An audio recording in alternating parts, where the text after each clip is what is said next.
ये कहानी कुमारी लड़की और एक कुत्ते की है। कैसे लड़की कुत्ते से अपनी अंदर की प्यास बुझाती है।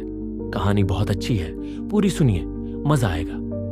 एक गांव के बाहरी छोर पर एक घना जंगल था जिसके पास एक छोटी सी बस्ती बसी हुई थी। वहां रहने वाली पारुल नाम की लड़की अपनी सुंदरता और मासूमियत के लिए जानी जाती थी। लेकिन उसकी किस्मत ने उसे वह दिया जिसकी उसने कभी कल्पना भी नहीं की थी। यह कहानी एक ऐसे रिश्ते की है जो इंसान और जानवर के बीच की सीमाओं को लाता है, जो वफादारी और प्रेम का ऐसा उदाहरण पेश करता है जिसे सुनकर रोंगटे खड़े हो जाए।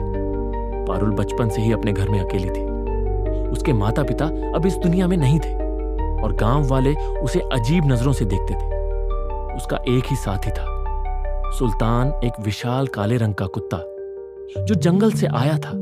वह हमेशा पारुल के साथ रहता।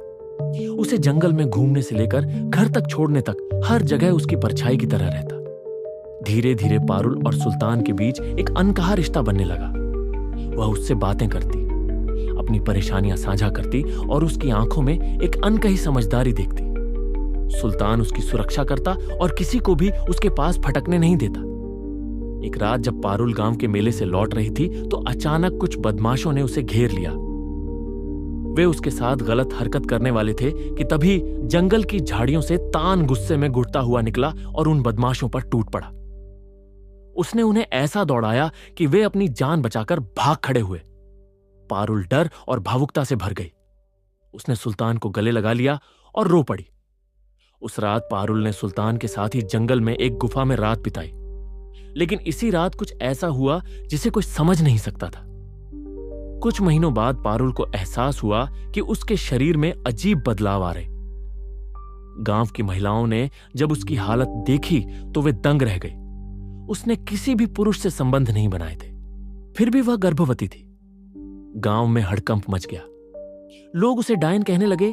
किसी ने कहा कि यह किसी श्राप का नतीजा है, तो किसी ने इसे जंगल की आत्माओं का खेल बताया।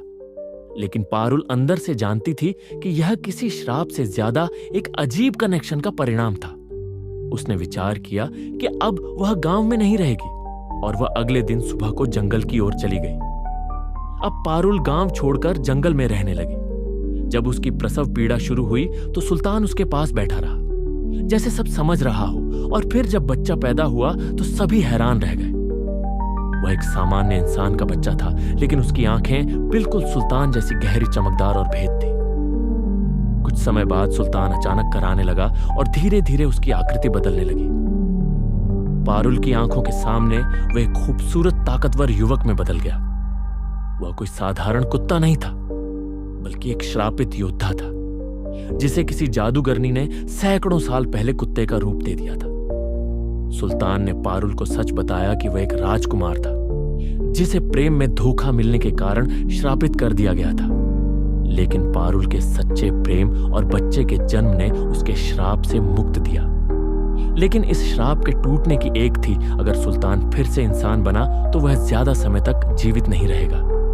यह जानकर पारुल की आंखों से आंसू बहने लगे और कुछ ही क्षणों में सुल्तान ने पारुल की गोद में अंतिम सांस ली। वह चला गया, लेकिन अपने पीछे एक निशानी छोड़ गया। उनके प्रेम का प्रतीक उनका बेटा। इधर गांव वालों को जब सच्चाई का पता चला तो उन्होंने पारुल से माफी मांगी, लेकिन पारुल ने किसी से कुछ नहीं कहा। वह अपने बच्चे को लेकर जंगल में चली गई और वहीं रहने लगी। कहा जाता है कि पारुल के बेटे में भी सुल्तान जैसी अद्भुत ताकतें। वह जानवरों से बातें कर सकता था और जंगल का सच्चा रक्षक बना। इस कहानी ने साबित कर दिया कि प्रेम की कोई सीमा नहीं होती। वह हर रूप में आ सकता है, चाहे वह इंसान के रूप में हो या किसी जानवर के रूप में।